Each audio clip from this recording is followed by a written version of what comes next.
Voici comment la pensée crée la réalité. Voyez-vous, la pensée est liée au corps par le cerveau. Le corps est lié ensuite à l'environnement, c'est-à-dire au monde physique. La science a montré que nous ne sommes pas en réalité de la matière physique. Nous sommes faits de très petites particules subatomiques, exactement comme des milliards de grains de poussière qui forment un petit caillou. Cela signifie que nous ne sommes pas vraiment un corps, mais nous sommes de l'énergie concentrée à l'état solide. Et cette énergie peut se mouvoir, peut se déplacer pour rencontrer d'autres énergies, d'autres personnes et d'autres milieux à distance. Mais allons-y pas à pas. Vous savez, lorsque nous entretenons des pensées, ces pensées excitent le corps et déclenchent une cascade de réactions chimiques et électriques dans le cerveau et le corps. Ensuite, lorsque le corps se met dans tous ses états en réaction à une pensée, il électrise le cerveau qui se met aussitôt à fabriquer de nouveaux tissus cérébraux à différents endroits de la boîte cervicale tout en les connectant entre eux. C'est ce qu'on appelle en neurosciences le mental. Dans le même temps, il sécrète des substances chimiques dans le corps appelées des hormones. Ces substances chimiques créent à l'intérieur de nous des sensations qui influencent et changent nos humeurs. Quand ces sensations sont très fortes et durent suffisamment longtemps, elles créent une alchimie qui se manifeste sous forme d'énergie non perceptible à l'œil nu. Cette énergie qui se dégage de nous se met en mouvement et gravite autour de nous, dotée d'une charge électromagnétique.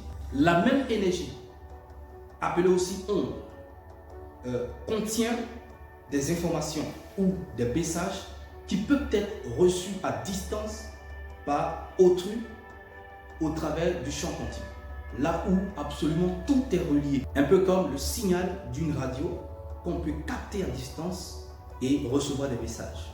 Nous avons l'air d'être séparés dans la réalité, dans le monde physique. Mais en réalité, nous sommes tous connectés, reliés dans le champ quantique, le monde invisible ou le monde des énergies. Si l'énergie qui se dégage de nous est positive, elle attire à nous des personnes, des choses et des situations positives. En revanche, si cette énergie est négative, elle attire à nous des choses, voyez-vous, des personnes et des situations négatives. Avant de rencontrer les gens physiquement, nous les rencontrons d'abord énergiquement.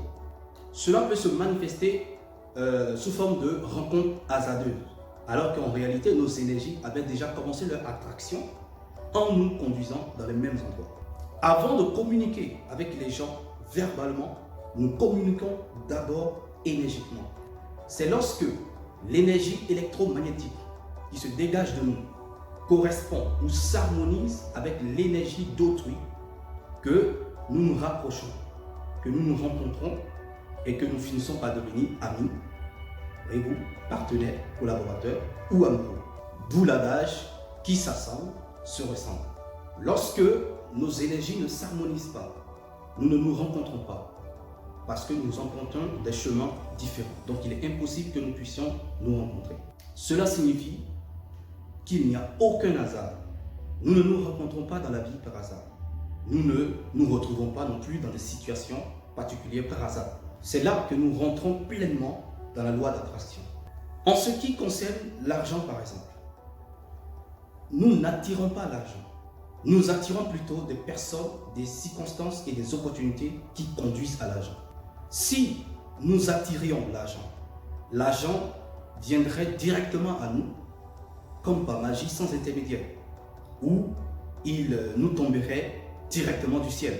Ce qui se passe, c'est que quand nous dégageons une énergie, voyez-vous, c'est-à-dire des ensembles de pensées et d'émotions qui s'harmonisent avec l'énergie des personnes, des milieux où tourne l'argent, cela finit par nous conduire à rencontrer des personnes, des circonstances qui favoriseront notre enrichissement par la suite. Car toute énergie finit toujours par synchroniser ou se regrouper avec les énergies qui s'harmonisent ou qui ont la même fréquence que elle. C'est une loi naturelle. Cette attraction est due à une communication extra-linguistique entre tout ce qui existe dans l'univers. Car à la base, tout est énergie. Et toute énergie et chaque énergie finit toujours par se relier avec les énergies qui ont la même fréquence qu'elle.